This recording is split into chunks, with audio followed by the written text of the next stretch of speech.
Good afternoon. My name is Blanca Vasquez, and along with my team members Daisy, Evelyn, Jasmine, and Agustin, I'll be discussing the current minimum wage and its unfairness. 50 million of Americans currently live below the poverty line. The current minimum wage makes it almost impossible for a worker who only wins minimum wage to be able to cover their needs and sustain their family. We believe that the minimum wage should be increased to $10.10 in order for workers to get their fair pay and be able to cover their basic needs. There are a few points that we believe are extremely important to be addressed. With minimum wage at $8, the number of Americans living under the poverty line is drastically rising. The government is not helping the families living under the poverty line to cover their needs as they should. We propose the minimum wage to be raised to $10.10 per hour. The biggest problems we find with the current minimum wage of $8 is that it is not a sustainable amount to live off of.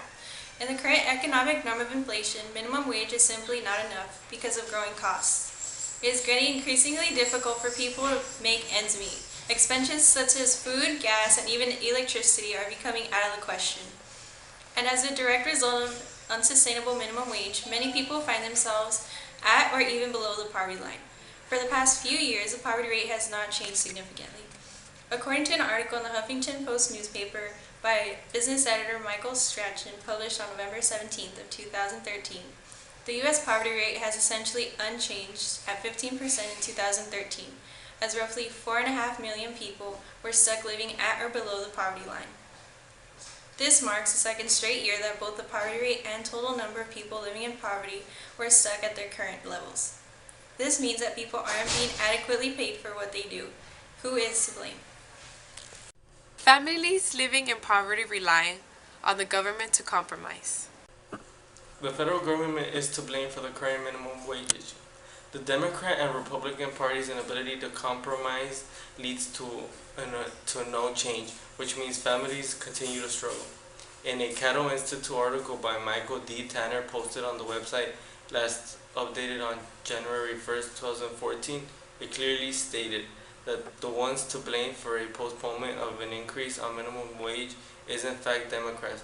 Not only does this article emphasize the fact that many Democrats disagree with the idea that minimum wage should increase, but they also believe that funds for unemployment should be reduced, if not cut off.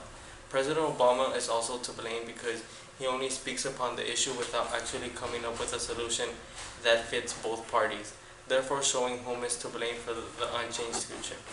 When two political parties can't find a compromise to an issue, the issue continues to go on and there never seems to be an agreement. Democrats argue increasing the minimum wage to $10.10 per hour would affect many business owners as well as increasing our in-depth debt. However, on the other hand, Republicans support the idea that increasing minimum wage will not only help out the poor reach the line of lower middle class, but also help our economy become stable.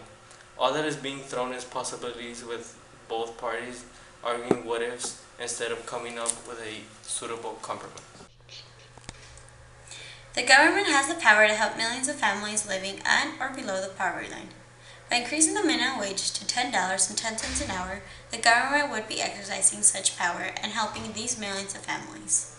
By increasing the minimum wage, the government is allowing families to live more comfortably.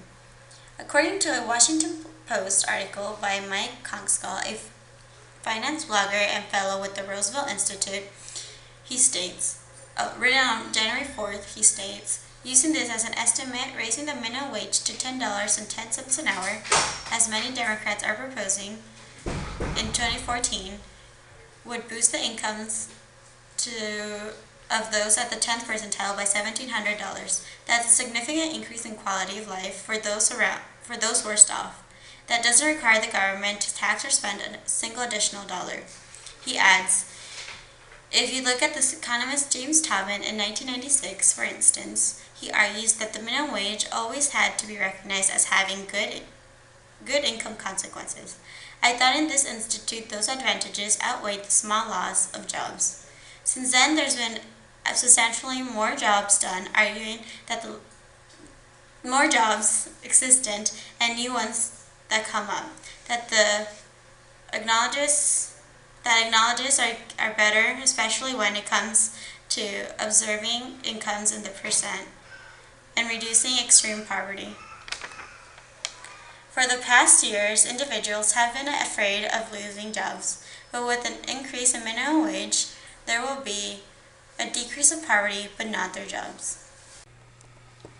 And to conclude our presentation, California should pay their workers worth their labor and also raise the minimum wage to $10.10, no more $8 per hour.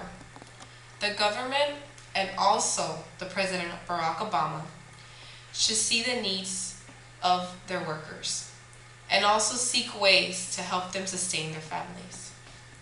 They should take into consideration that the current minimum wage is not enough and is forcing many Americans in the United States to live under the poverty line.